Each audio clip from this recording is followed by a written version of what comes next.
The thoughts, opinions, and general overall shade thrown on High at 9 News are those of the individual speakers and not those of High at 9 News, its audience, or its advertisers. The statements made do not constitute medical, legal, or financial advice, and for advice tailored to your specific situation, please consult with a licensed professional. Welcome to the High at 9 News Hour, where you will hear from cannabis industry experts and professionals from around the country talk about important topics while shining light on global issues and discussing cannabis as it relates to politics, regulation and reform, data and technology, science, research and medicine, family and parenting, art, celebrities and entertainment, fitness, sports, mental health and wellness, and plant-based medicines and entheogenics. Together, we are building a stronger community, fighting the stigma and creating change. With your hosts, Jason Beck and Rico Lamitte, joined by special industry expert correspondents from around the country, and daily antics brought to you by Cannabis.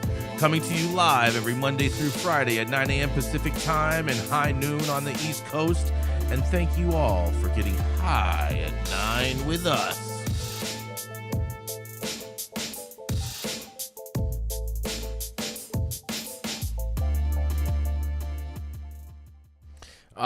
Yeah, good morning, everybody. That's right. It is Friday, TGIF. It's Friday, April 26th, and today is National Historic Marker Day. We're not talking about Sharpies, Rico. We're talking about national landmarks. It's also National South Dakota Day, National Dissertation Day. I mean, why would they have that on a Friday? National Help a Horse Day. Yeah. Yes, that's right. I call them tall cows. Oh, is that what they give them a little cute, tug? Cute. National Pretzel Day. And Rico, this is right up for you and all of the internet people out there in the world. Today is also National Hairball Awareness Day, because we all know the cats run the internet.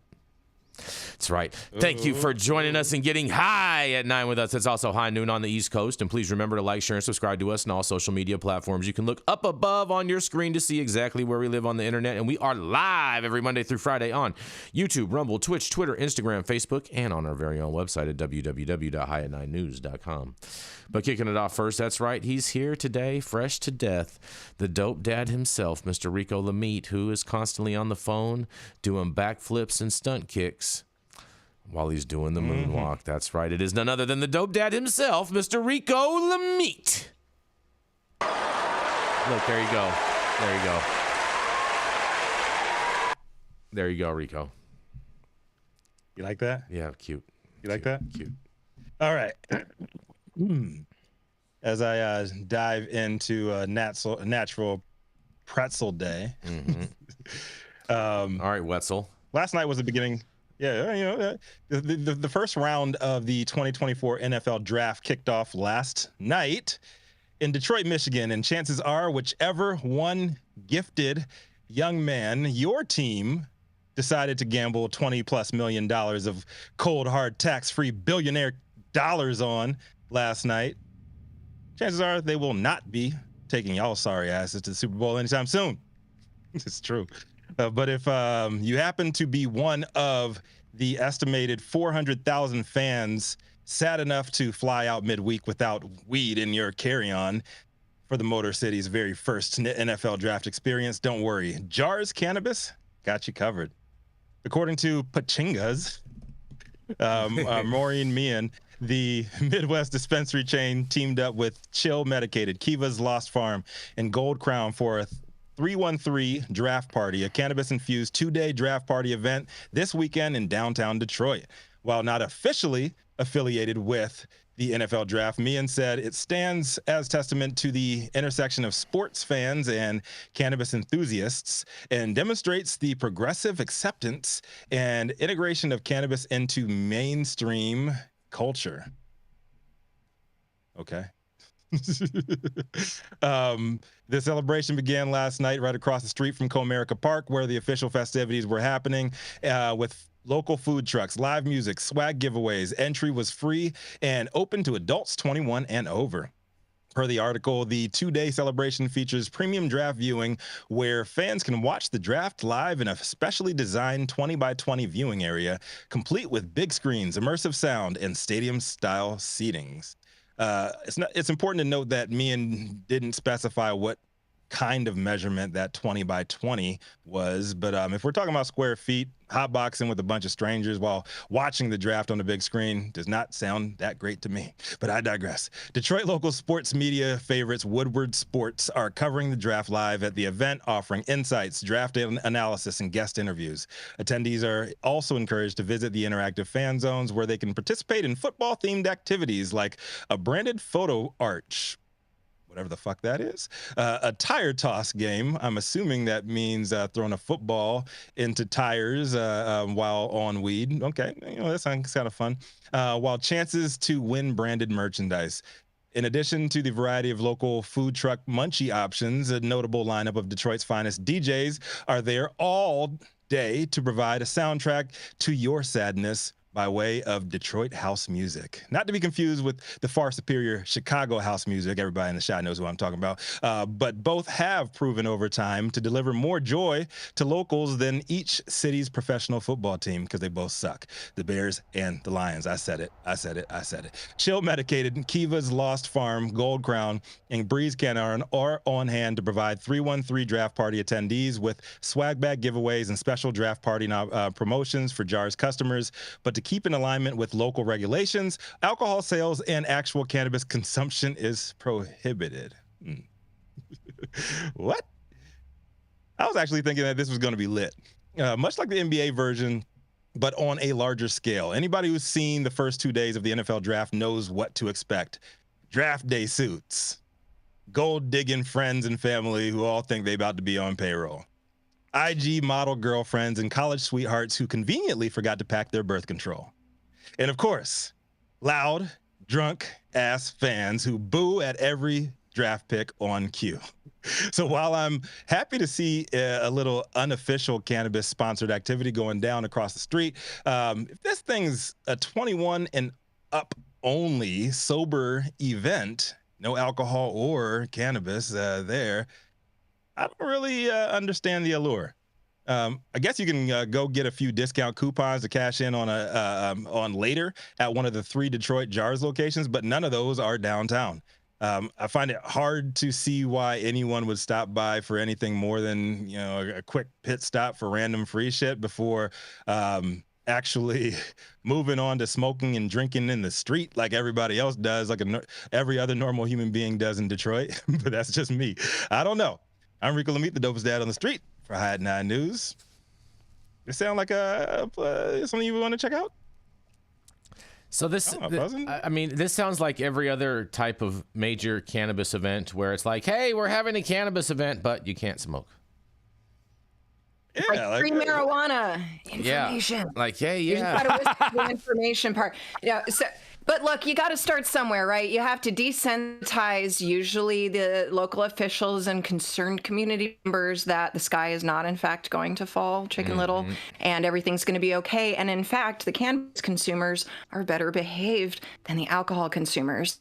And never the twain shall meet, I'm sure, for a few more years. But, it's like, congratulations for the baby steps, because this is an officially, sanctioned, allowed thing happening, right? Not official. No, it's not official. That's what I'm saying. It's unofficial. So what's the point of having an unofficial? Yeah, I agree. Event? Well, then maybe we can hope they are advertising you can't, and then when you're there, maybe it's like a don't ask, don't tell sitch. Like Thanksgiving at your uptight aunt's house, you just got to go around the block real quick. That's going for another walk. It's nice outside. Yeah, I don't think they could do. Nice thing about cannabis is you can take a little and then enjoy it for a while. There's. I don't think they can do a quote unquote like a don't ask, don't tell, if all of these big brands are involved in the sponsorship. Well, most of the brands that are involved in the sponsorship, though, Rico, are all edible brands. True. Yeah, good point. Just saying. Yeah. I don't hear no flower brands that are Thank you for underlining my point that you can enjoy it quickly and then for a while. Yeah, nobody wants to just eat edibles, though. That's lame. Yeah. Oh, look, I'm going to have a gummy. Oh, yeah. Oh, look at this gummy. I'm going to eat this. Where's the coming from? Stop yucking people's yums. They're starting somewhere. It's ridiculous. Why are you booing everybody for every pick they make, brother?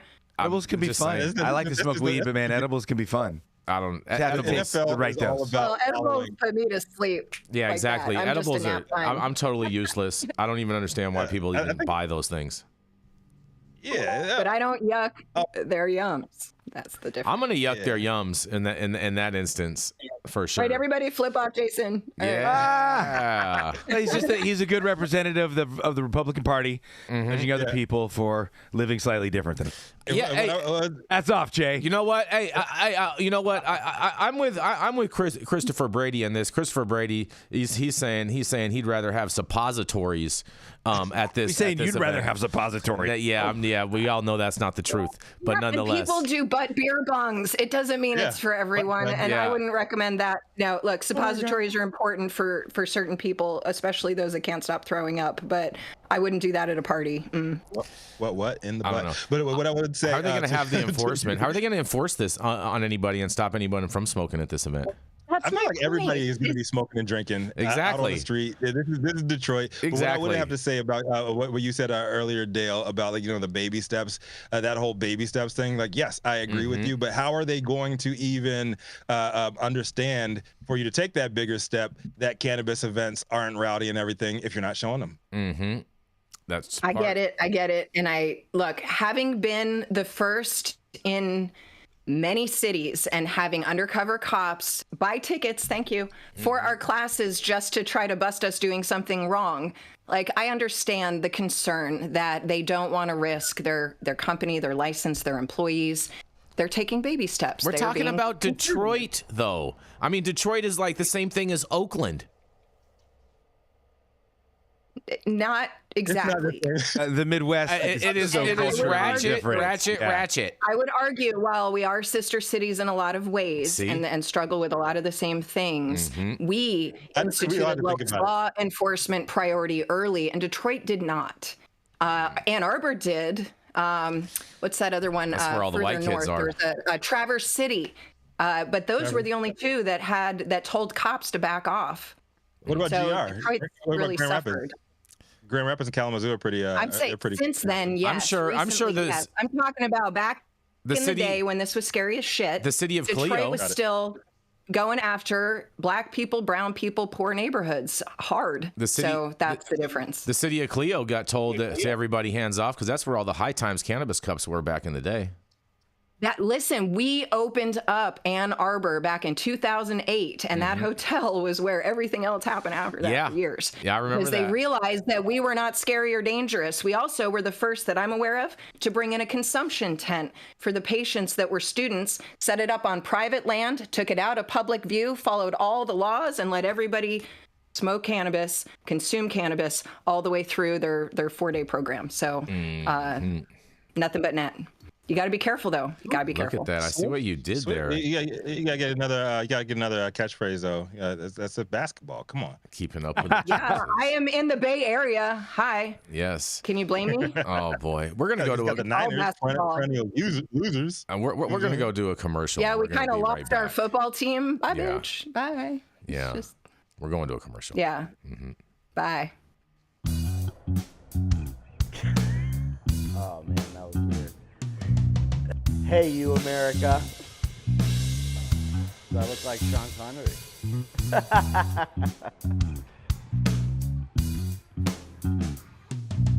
Good morning, America. Saman Razani coming to you live from sunny Los Angeles, California with the one and only highest host, Mr. Jason Beck, smoking on the best weed in the world. Did you know that we have an audio-only version of our podcast?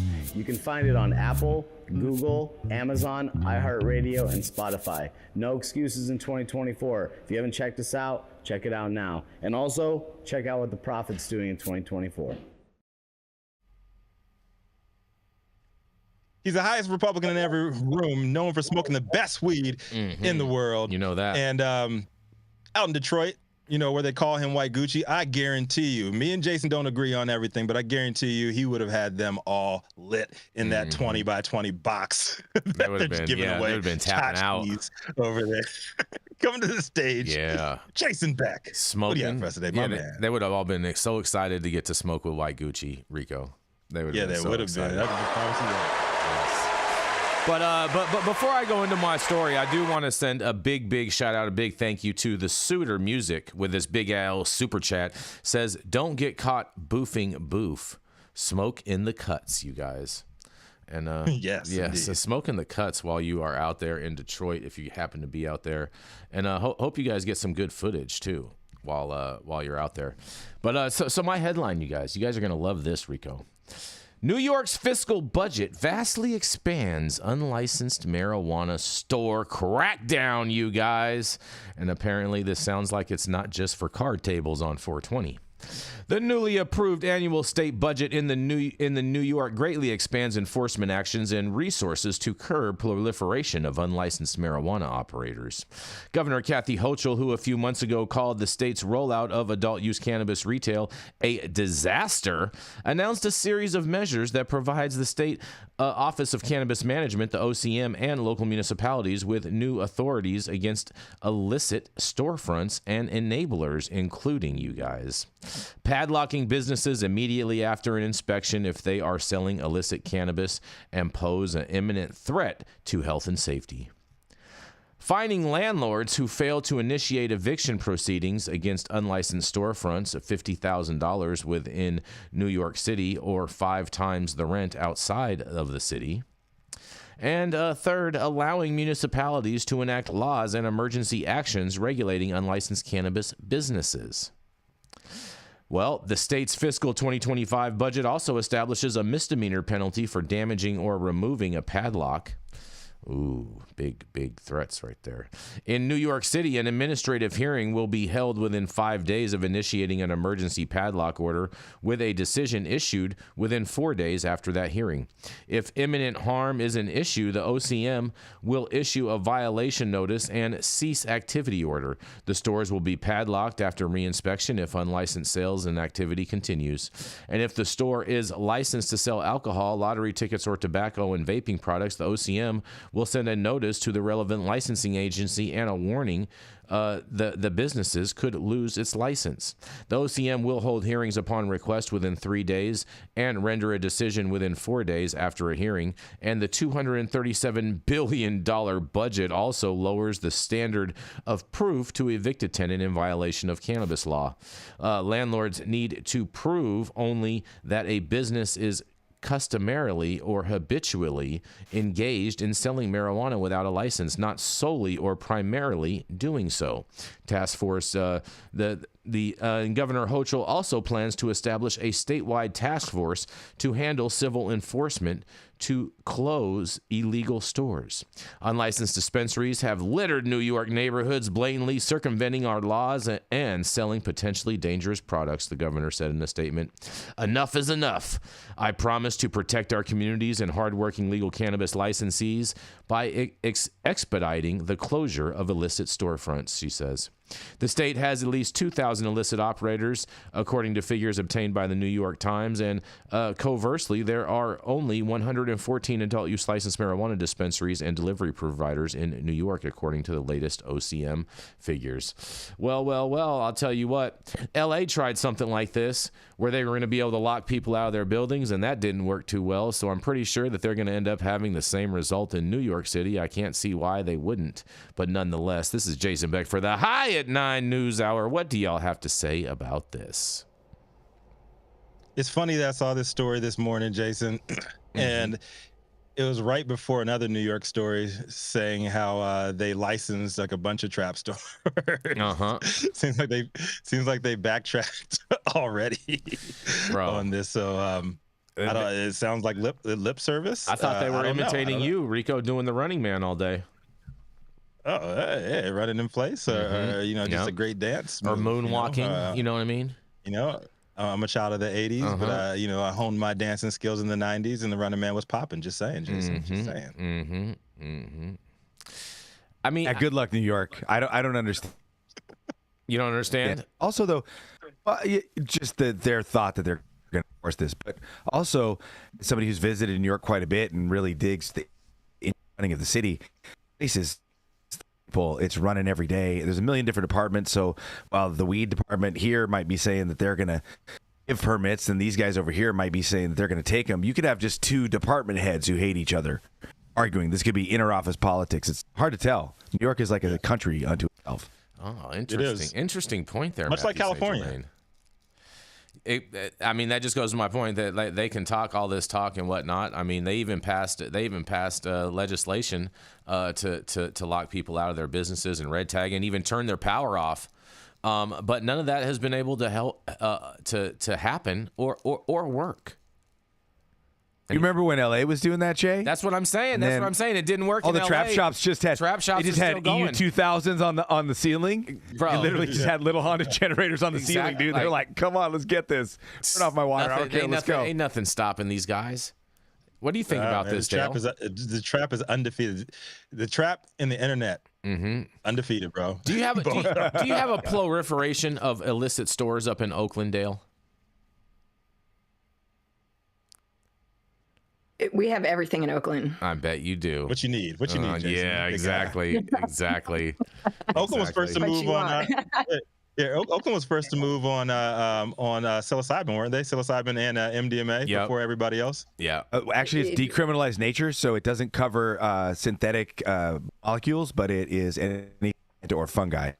They have decriminalized nature. I actually spoke to a gentleman, Larry, from Decriminalized Nature. I'm getting involved in the Santa Rosa chapter, and I was talking to Jason. We're probably going to be flash forward sometime in June, have them on to kind of talk about what they're doing, and their whole position is if the earth is growing it voluntarily and it of benefit, how in that be illegal if one is just growing it for one's own use or giving it away freely. My only gripe with the decriminalized folks is they refuse to answer the question on the national stage about peyote with Native Americans and about. Well, who's they? Because it's not a monoculture. There's a lot of different folks involved in this in a lot of different areas. I agree with you. Yeah, they're when they're that there's.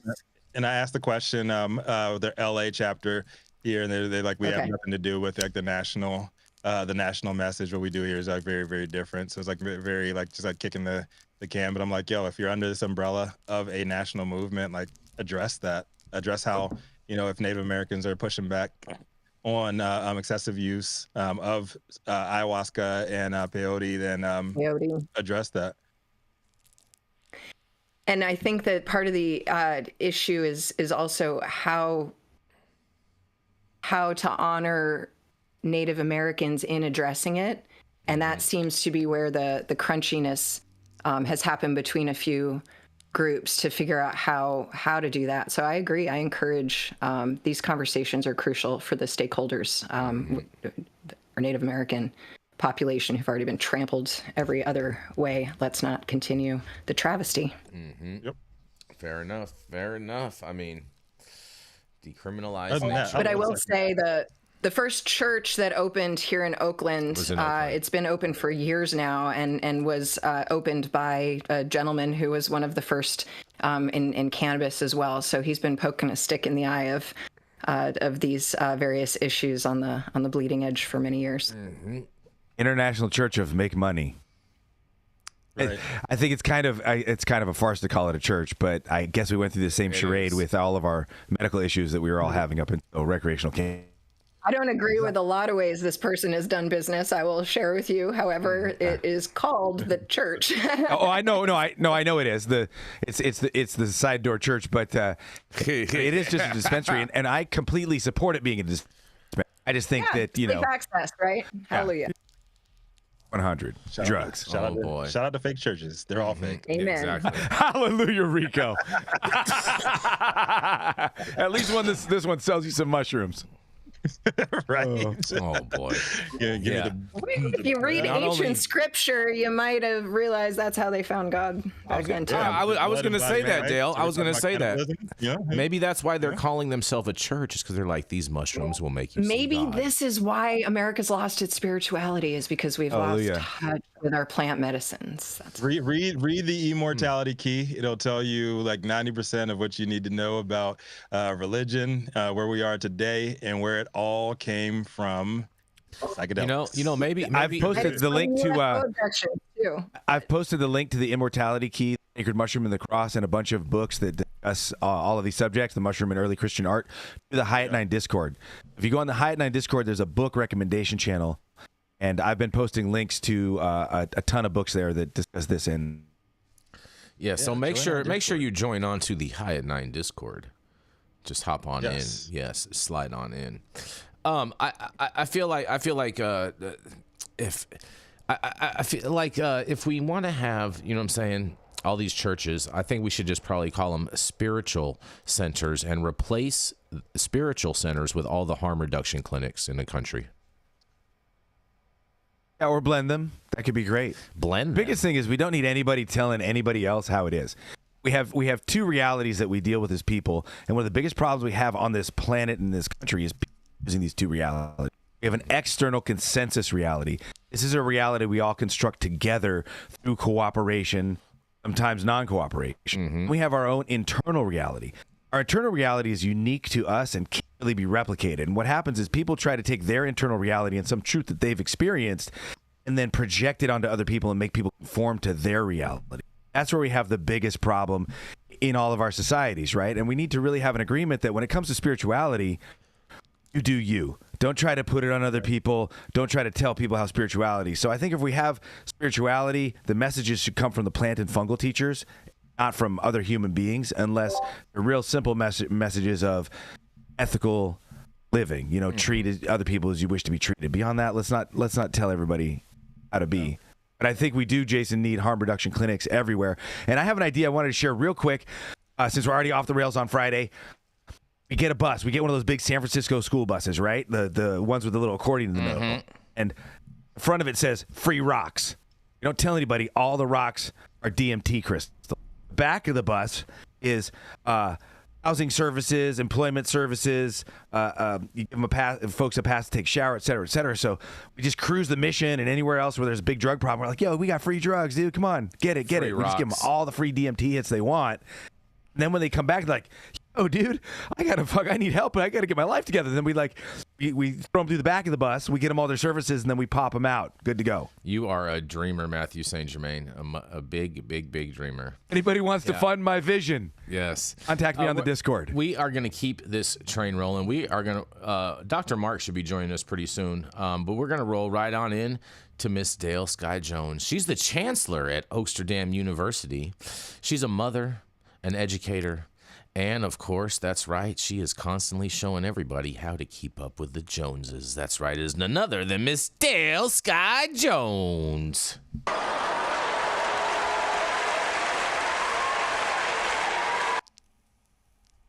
Happy Friday.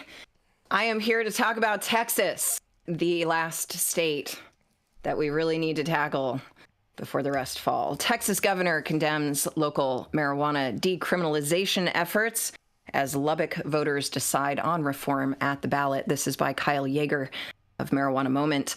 The Republican governor of Texas says that cities seeking to locally decriminalize cannabis, including one that is set to vote on the reform next week, don't have the authority to override state law. May I make an aside before I read the rest of this story about the irony of the state insisting on their rights in the face of federal government, but then pooping on the rights of all of their localities? Okay.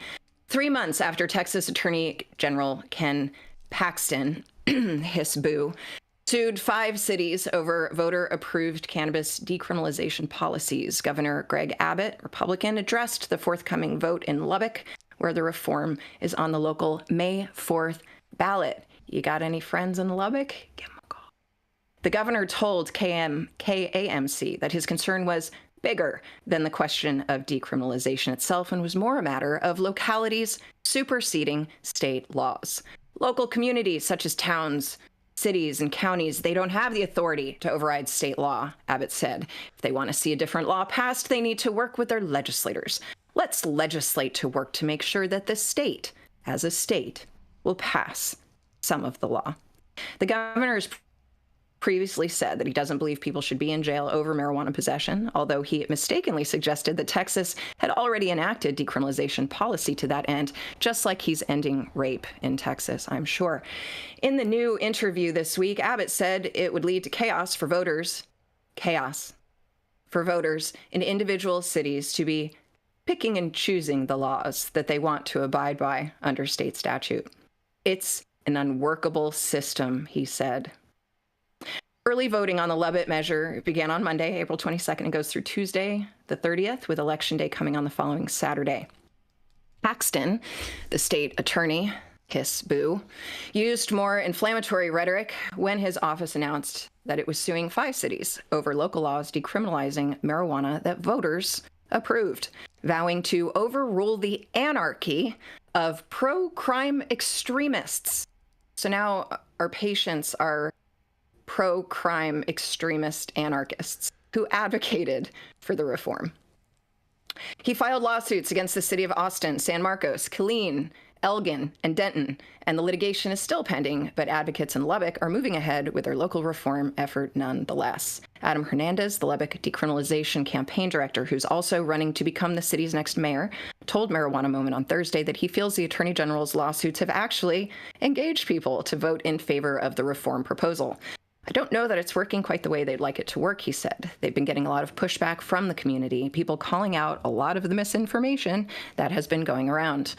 Hernandez said that we're not really concerned about the threat of a lawsuit coming down on Lubbock if the cannabis measure passes. And he pointed out there's also a clause in the measure that says in the event that the decriminalization is voided by the state, it would still become the city's lowest law enforcement priority.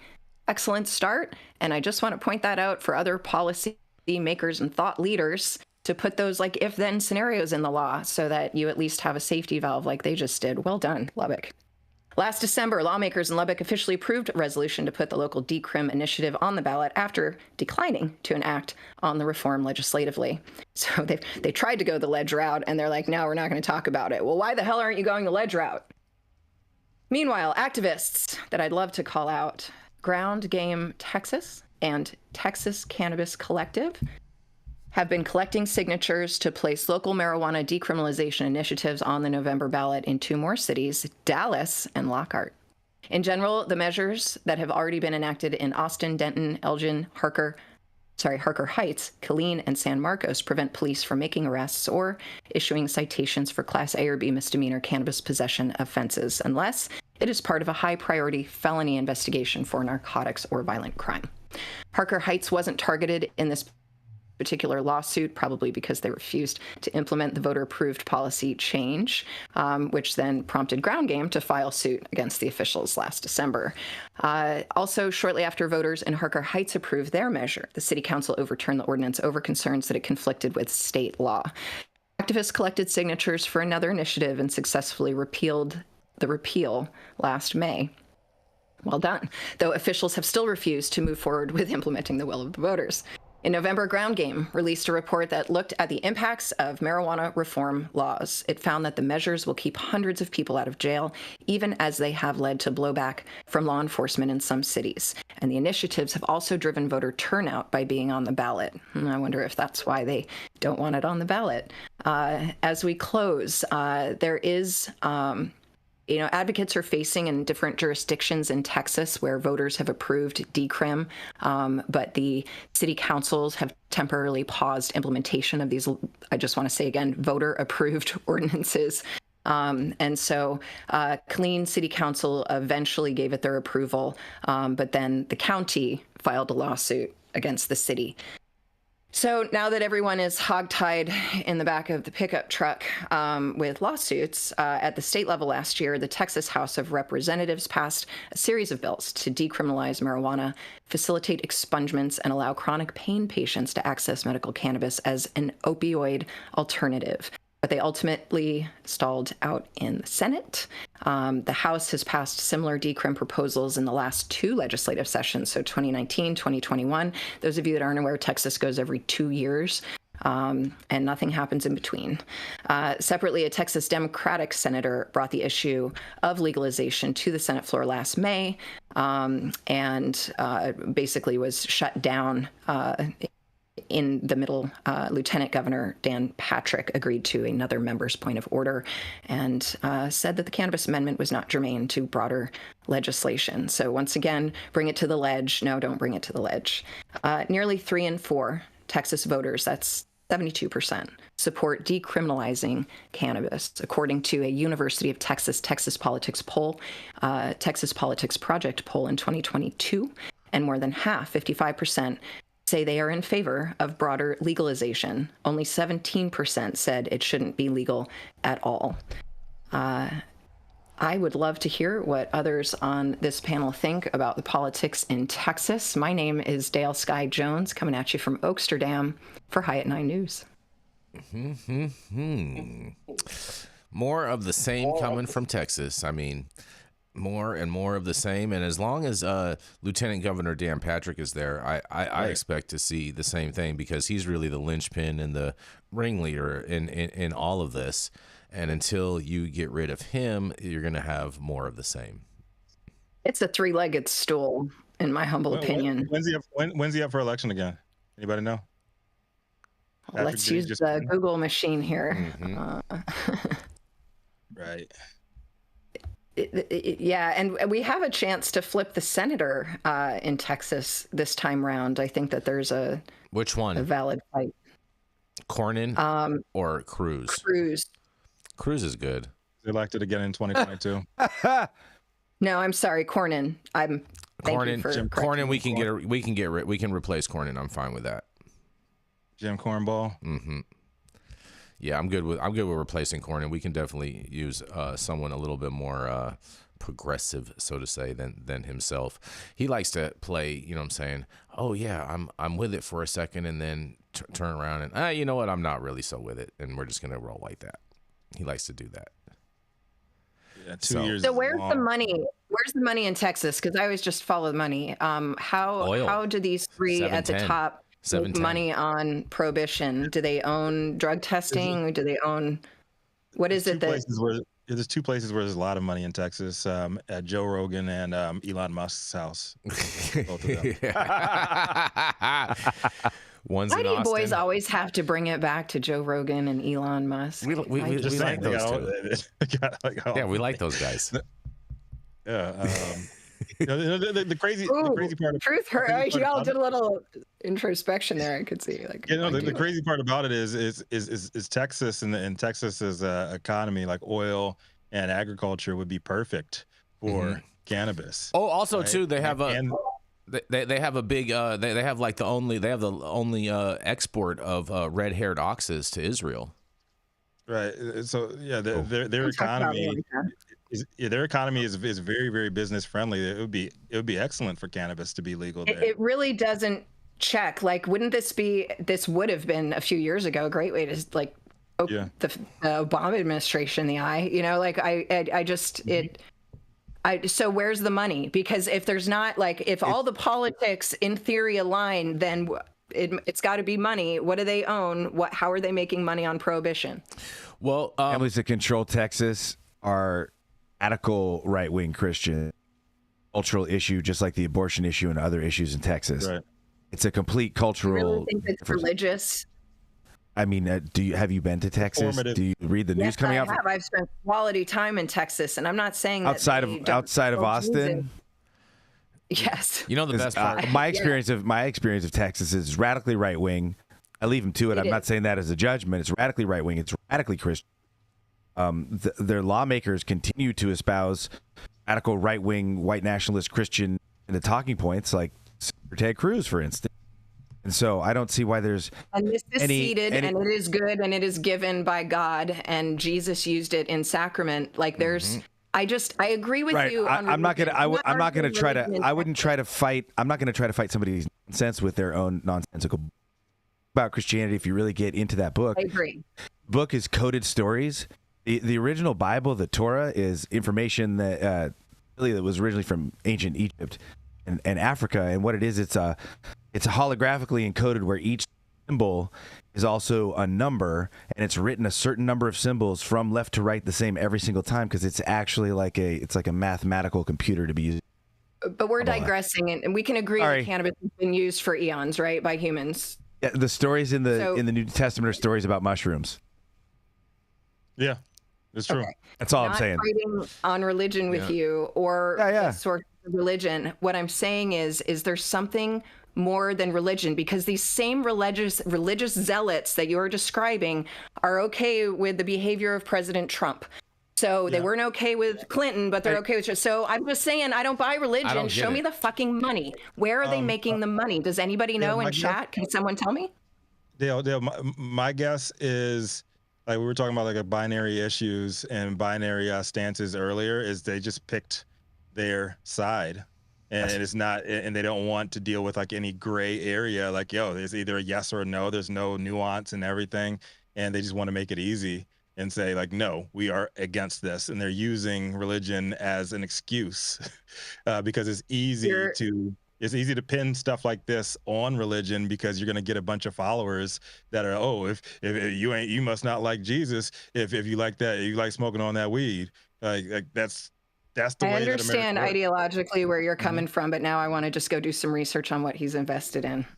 Oh boy, I like to just posit that I think that the thing I'm seeing in the perspective is something that I've done quite a bit too. I to ascribe logic to a system based on faith.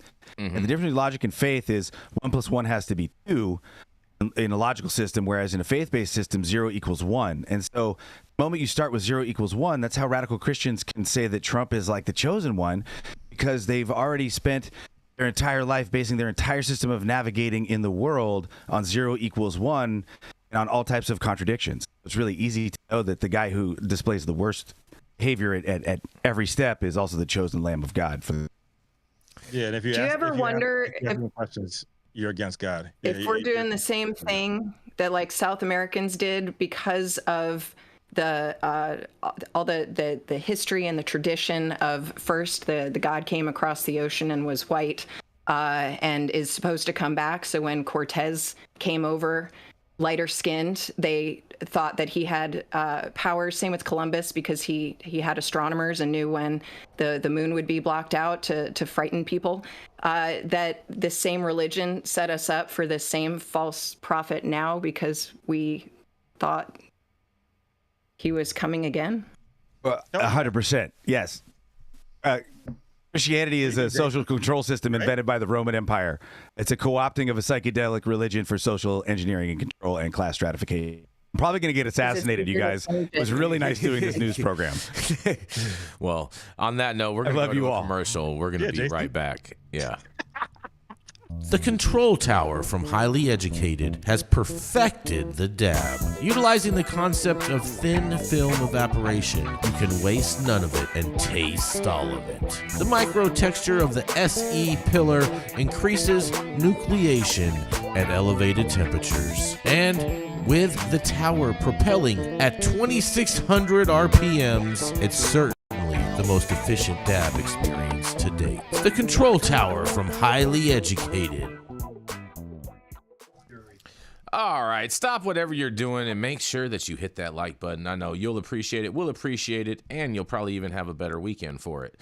Also, too, make sure you subscribe to the channel if you've not subscribed already, and all of the articles that we cover on today's show you can read directly on our website at www.high9news.com. And also make sure on tomorrow, 9 a.m. Pacific, high noon on the East Coast, that you take a look and keep and watch our new blacklist.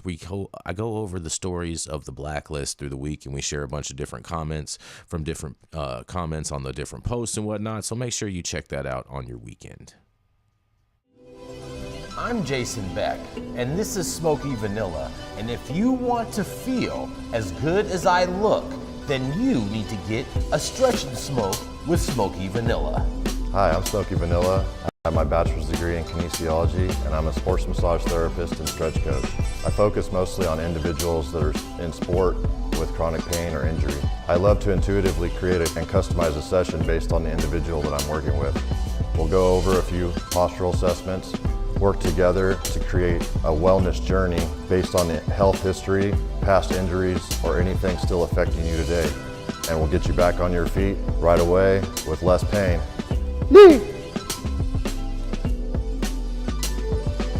We're about to stretch, and then we're gonna smoke, because we're gonna get on our stretch and smoke.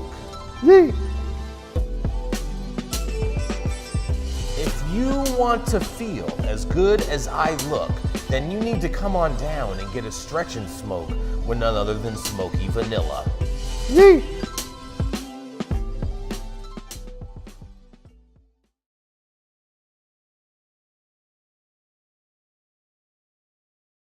There we go. There we go. Oh, yeah. Up next is the undisputed marijuana mama champion of the North. Advocate since 07, Oaksterdam University's executive chancellor. Coming to the stage. Whoa. We just Okay, we just went I Dale. know We that just one went of to us is Dale. high. Yeah, Rico, you are. I thought he was calling me the new It's not executive actually mama of the me this North. morning. Yeah, it's Mathieu St. Everybody. Germain. But it's good to know you were paying attention to my Yes. story.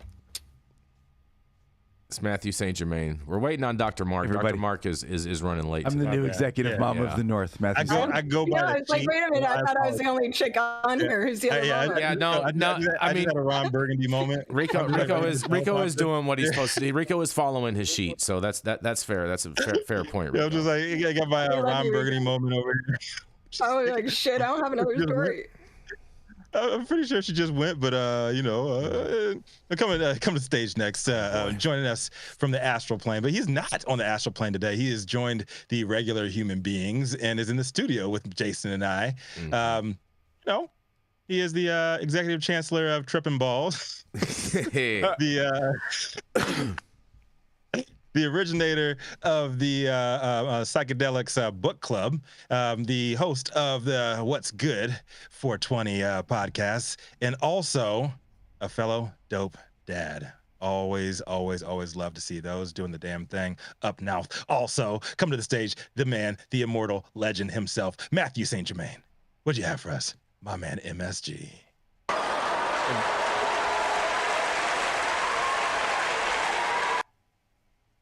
Hi, everybody. Happy Friday. Maybe my last Friday ever after some of the stuff I've been saying.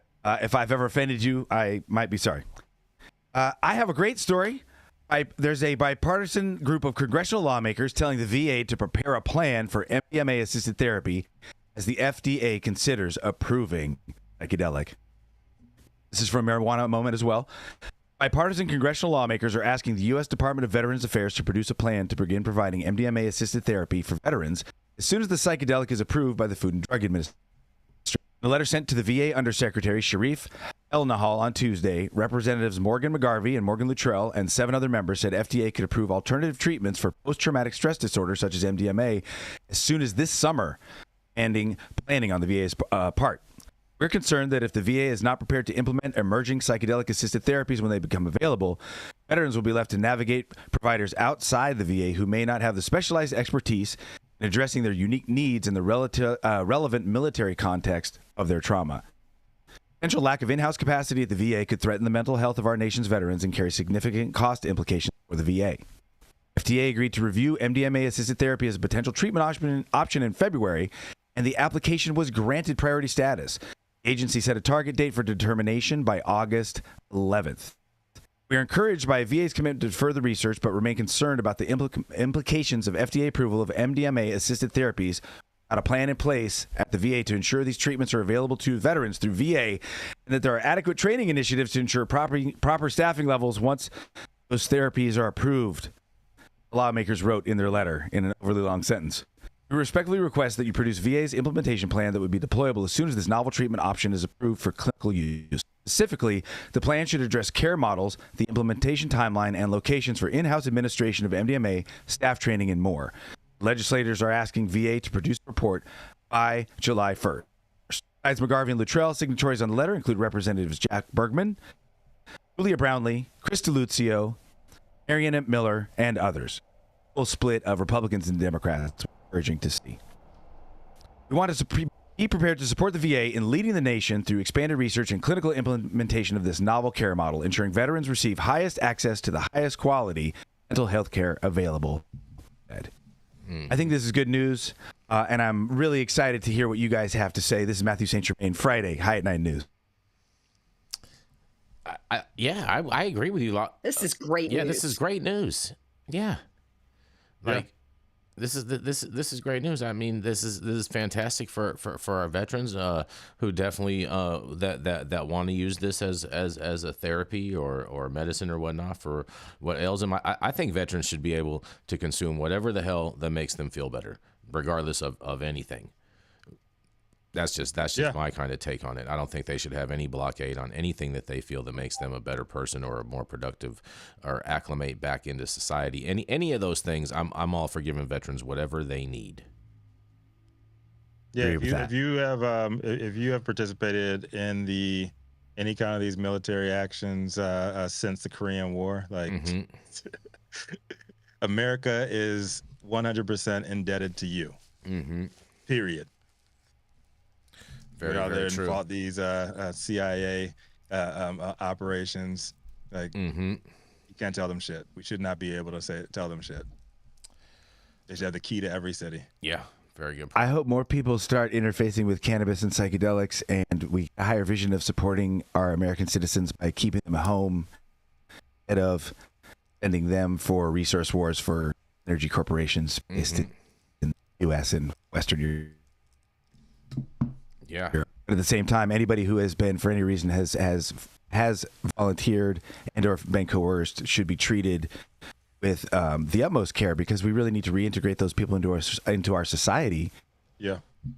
I think it all just goes to we really need to get high and get along and introduce more compassion and tolerance. Get it together. Without a doubt. We do want to thank Miss Anna Lewis, the CEO of Catalyst, for her big old super chat. Thank you so much, Anna. She says, feeling gratitude for our little High at 9 community we've cultivated. And yes, we have cultivated such a great community, and we are very thankful for everyone that is a part of it, tunes in regularly and daily and whatnot. And so, yes, thank you all for that. And thank you, Anna. Yes. I mean, this is great news with the vets. And so we were supposed to have Dr. Mark join us, and he was supposed to have a story. Now his story, it looks like a scientific lab report, you guys. So I don't think you guys necessarily want me to read it to you, but yeah, go for it, Jason. Let's go. Let's give Jason let's go. 4 minutes and 20 seconds of reading this. Cold read, but I don't have the link. No, don't worry. I'm gonna make this. Do you have a summary? Yeah. No, you guys are. No, dude. Like with stuff like this, you just gotta put the link in there and put it in the chat GPT. Tell them to summarize for you. Yeah. See, you know what, Rico? That's just not how I roll. Okay, Rico. That's just not what I do. Okay. Hexane cannabidiol, HHC, and delta 9 tetrahydrocannabidiol says driven activation of cannabinoid receptor 1 results in biased intercellular signaling. Signaling. Excuse me, guys. The cannabis sativa plant has been used for centuries as a recreational drug. I don't believe that. And more recently in the treatment of patients with neurological or psychiatric disorders. In many instances, treatment goals include relief from post-traumatic disorders, anxiety, or to support treatment of chronic pain. Ligands acting on cannabinoid receptor 1, CBR1R, are also potential targets for the treatment of other health conditions using the evidence-based approach. Pharmacological investigation of CB1R agonist is timely, with the aim to prove chronically ill patients relief using well-defined and characterized compounds from cannabis.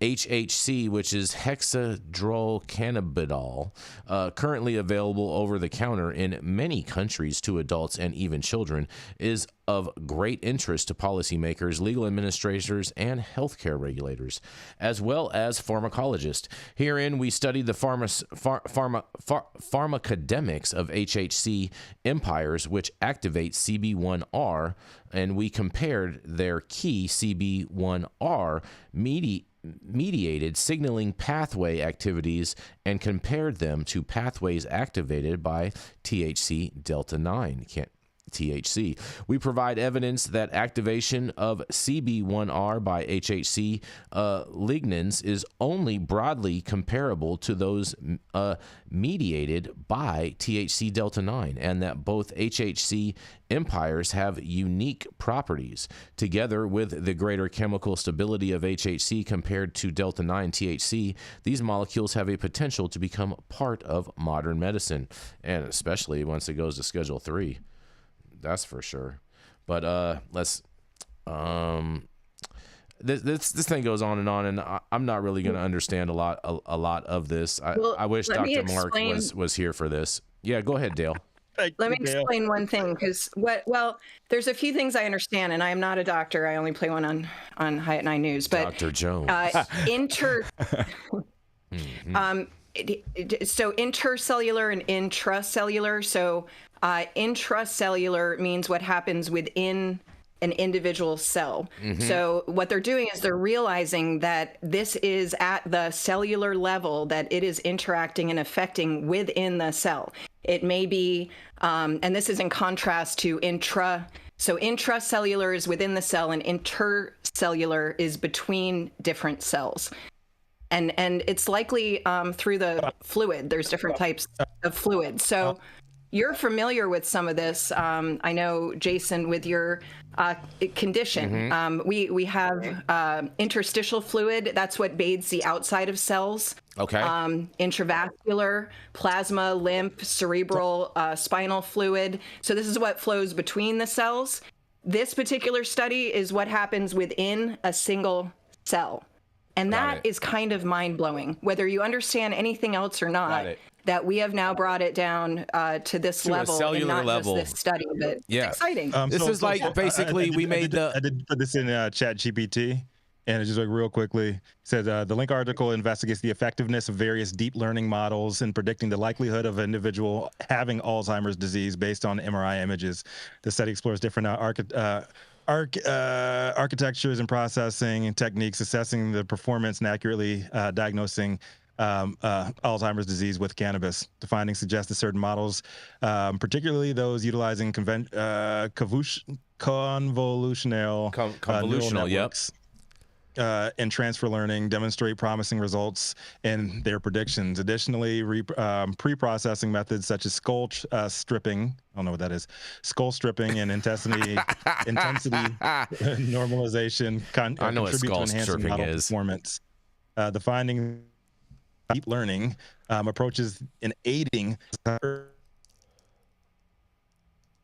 through neuroimaging data analysis. So basically, HHC and THC is helping Alzheimer patients. Is that what I'm getting? That's and we've known that for 2 decades. We just haven't understood how or why. And this may start to unpack some of that. There's a few different mechanisms at work with dementia and Alzheimer's patients, but there's definitely indicators with that. And also, I'm going to bring back D3 too.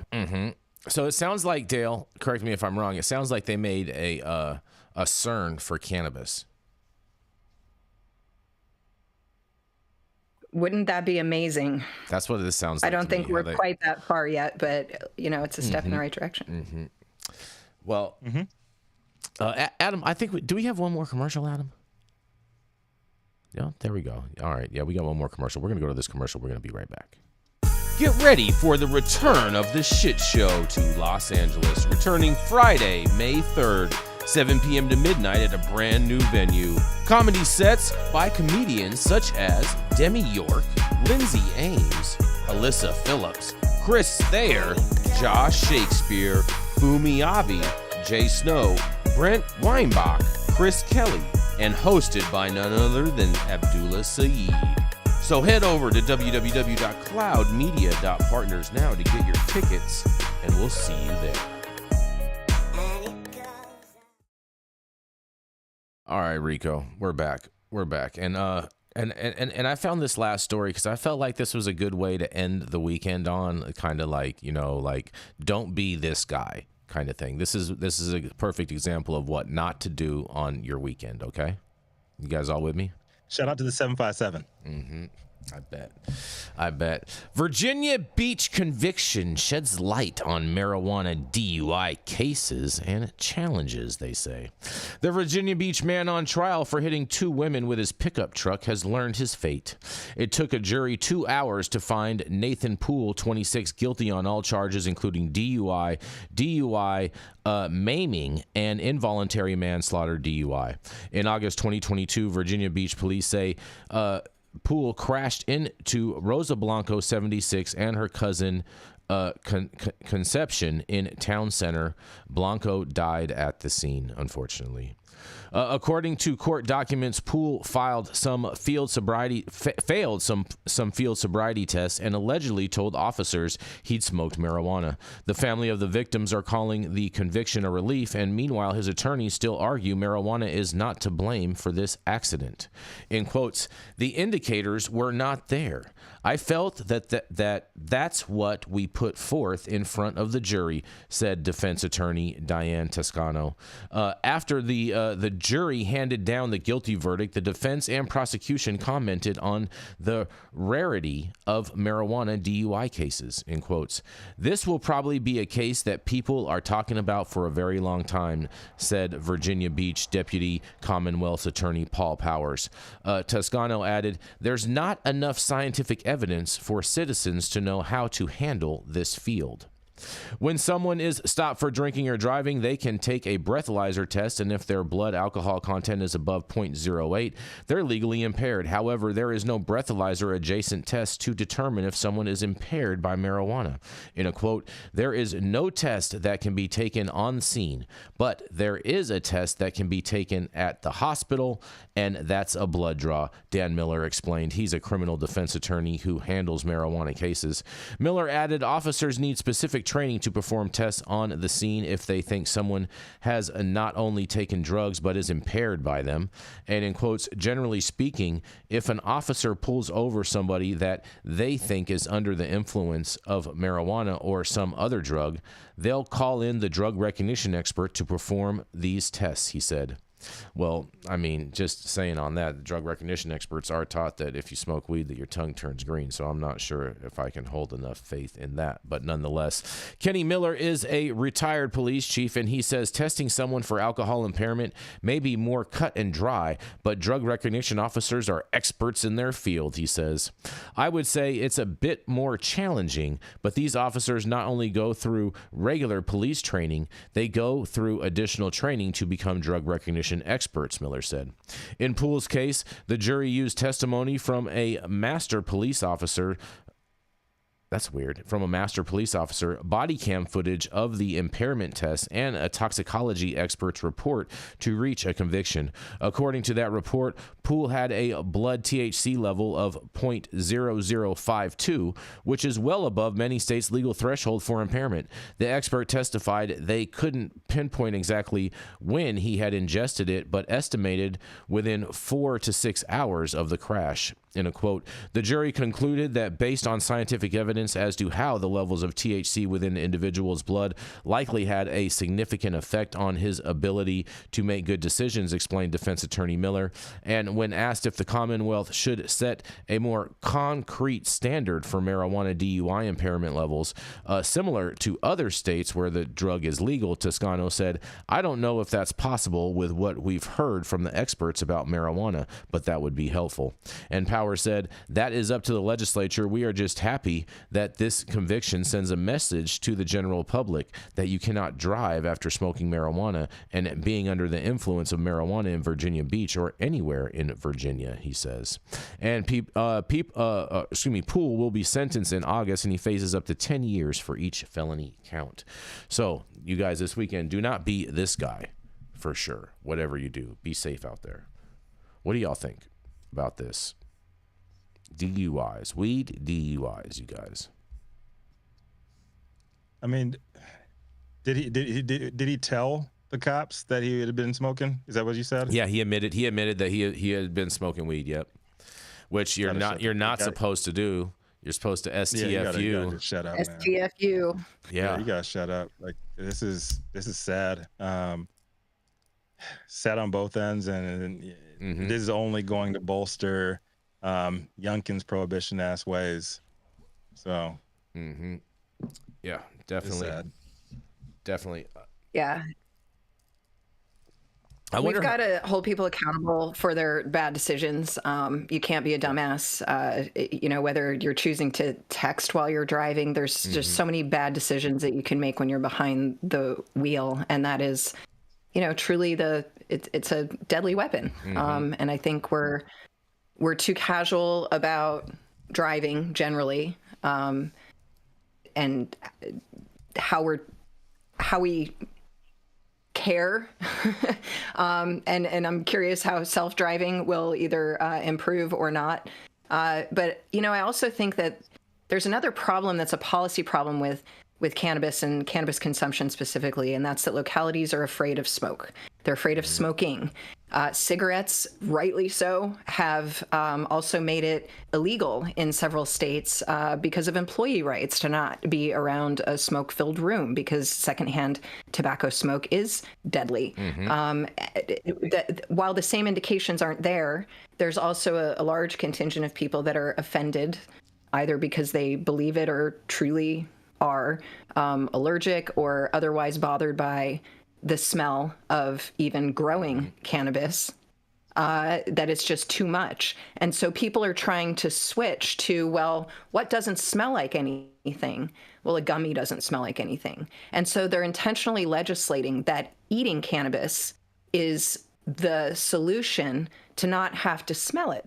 But eating cannabis is a whole different physiological response. And so you're not just high for 20 minutes and then start to come down if you just smoked a J. You start to get high an hour and a half in and don't even really realize both how high and how long, and also what else is buoying the effect of that edible. So I think we're driving people to edibles. They don't understand what they're doing, and then they're getting behind the wheel of a car. And that's always been, just on a side note, something that I'm most concerned with, that we have entirely failed to educate our policy leaders on, that type, eating, drinking, when your liver is metabolizing THC, you're going to have a lot more DUIs and deaths as a result of that. It's going to happen. And so we just really need to also educate our consumers. It doesn't matter if you don't feel it. By the time you're on the road, you will. Don't get on the fucking road. If you're eating a brownie or, just like Ambien, please don't drive. Alcohol, please don't drive. Just don't drive. Just don't drive. Yeah, ask Tiger Woods what happens when you drive on Ambien. Oh, boy. With the one exception, of course, of patients who need it to be able to drive. Okay. Interesting. I think cannabis stops road rage, personally. Yeah, I'm not against. I'm just saying that's the danger. Yeah, allegedly here in Los Angeles, you're gonna need. Did you guys know? Did you guys know that? Put it on cruise control. Get in the slow lane, and you'll get there safe. Well, sounds like you're an anger patient who needs a little cannabis to drive better. While we're on this driving thing, I want to know if you guys know something. I have a quick question and a quick question for you guys. So, if you have a self-driving vehicle, does that lower your insurance? Because I would think that you wouldn't have to need for insurance if you have a self-driving car, right? I mean, because the liability would be on the software because you're not driving the car, so it wouldn't be on the. That's not how it works. No, they just came out with some kind of regulation. I think it was a few months ago, and they said that self-driving cars are not liable. So like self-driving cars are not liable. I would think that it would end up being on the driver if something happens. That is crazy to me. That is never liable. That is just absolutely crazy to me. Driver or whoever's riding in it, you're liable for what that self-driving car does. That is because you're not actually supposed to let it take over. You're supposed to still be paying attention and be ready at any moment to take over, from what I've heard about people that have actually read the manual. And And I don't know if you guys. I was reading another story to Chris Eggers. Yeah, well, I was reading another. He gave me some tips. Go ahead. I was reading another story this week. We didn't cover. I just happened to be reading it, and I learned something new. That Teslas, okay, if you smoke in a Tesla, that it photographs you, And if there is an accident or something like that, it'll report that to your insurance. It snitches you out. It snitches you out. So here's the thing. All right, so another reason to hate Tesla. Right. Yeah. No. Number one, Tesla actually provides their own insurance. You should opt out immediately. Cadillac is another company that that has those controls too, and they automatically snitch on you if you're doing stuff. Make sure if you have a newer vehicle, a lot of them have these black boxes in them. If you have a newer vehicle, most vehicles in the U.S. like 2018 or newer, they can snitch on you. Make sure you remove that shit. Make sure before you drive off the lot, get the dealer to take that shit off, because they can and will snitch on you. Real shit. We are in a police state. People are talking about this shit like left and right. We have been in a police state, and any of these new vehicles with all these smart features and everything, they can and will snitch on you. And so they be will careful renting a car, huh? Yeah, they'll I didn't even think about that insurance. renting cars too. Yeah. Your premiums will go up, and you won't even know why, because they're monitoring your driving, and they have automatic reports that send to your insurance companies. Make sure you turn that shit off, opt out immediately, and check with those dealers before you drive off the lot. And if you are driving off in a Tesla, don't drive into water. Yeah, don't drive off the bridge. Or sand. Or off-road, really, it sounds like, which is the opposite of my theory of vehicles, which is you should be able to take them anywhere. I'm with you, Dale. We get it back to that. So hopefully... Hey, can I do a shameless plug, Jason? Hold on. I'll give you the outro. He's gonna give you the outro. You gotta, yeah. How about that? It's actually it's a kick-ass plug, and if you're in the area, you'll get good shit. Hold on, go for it, Rico. Trying to make sure people stay tuned. Hold on. Where's that coming from? Go for it, Rico. It's all you. You ready? Yep. All right. So thank you all for joining us for yet another week of High at 9 News. You can catch us live weekdays, 9 a.m. Pacific, high noon on the East Coast. Big shout out to the super fans showing love. Anna, the suit of music, up in the place today. Can we get a air horn for them, Jason? You know what I'm saying? I don't have it, bro. I don't have it. Next week. Adam will be back on Monday. Adam will be back on Monday. There we go. There we go. Big shout out to Superfans showing love every single day, getting their comments posted live on the big screen. Our live audience and online supporters catching us across all media platforms, tuning in each day to the headlines of chaos, also known as the developing cannabis industry. To our vetted correspondent team tuning in from all over, bringing us much needed variety of perspective, your respected opinions to the table. Production team, Cloud Media Partners, the sponsors keeping our lights on and AV struggle to a minimum. You see, we got shit fixed for y'all today. Yes. Big shout out to Jason and Adam doing the damn thing behind the scenes, making sure that we are firing on all cylinders. Kind of like they do in the Motor City, but yes. I guess not with cannabis events at the draft. But also big shout out to Cannabis Sativa L. The reason why we show up to read these stories every single day. We love you, and we are always forever in debt to the gifts that you bestow upon humanity. It has been Friday, April 26th, 2024. The show's over. You all been blessed with the top industry headlines. Hope it's enough for you to put in your pipe and smoke at least until Monday. My name is Rico Lamitte, the dopest dad on the street for High at 9 News, cannabis industry's #1 daily news show. And right back at you, Dale Chancellor. What you got for us? Thank you, kind sir. I am shifting my background just a wee bit because I will be in Las Vegas tomorrow with American Pot Story. And if you show up, listen, Hardeen, Brittany over at Hardeen Dispensary is hooking up everyone that has ticket stubs. There's going to be a bunch of giveaways and lots of excellent cannabis thanks to Hardeen. So the screening is tomorrow, April 27th, 8 p.m. at the Orleans. So hopefully Mr. Jones and I will see you. And special thanks to Hardeen Dispensary. And I hope to see you all tomorrow night in Las Vegas with sparkly things. Like I'm putting on things I don't ever wear. So show up. Keep up with the Joneses. AmericanPotStory.com, OakstreamUniversity.com if you want to find out more information. Yeah, I'm going all out. I got to compete with the Agoncillo sisters. Have you ever seen how drop dead gorgeous they are? You cannot. Yeah. And next to them, Brittany, Priscilla, we got Leap, Diane Goldstein will be there. We got Tick Seegerbloom, the state senator will be there. We've got a lot of really wonderful folks that are going to show up. So I hope to see you all. Thank you. Amazing. And thank you, High at 9 News. Yes. Yeah, make sure you send us some links and everything, and we'll tap in. If you're going to be live this weekend, make sure you holler at us. We'll drop in. Will do. You know, thank you.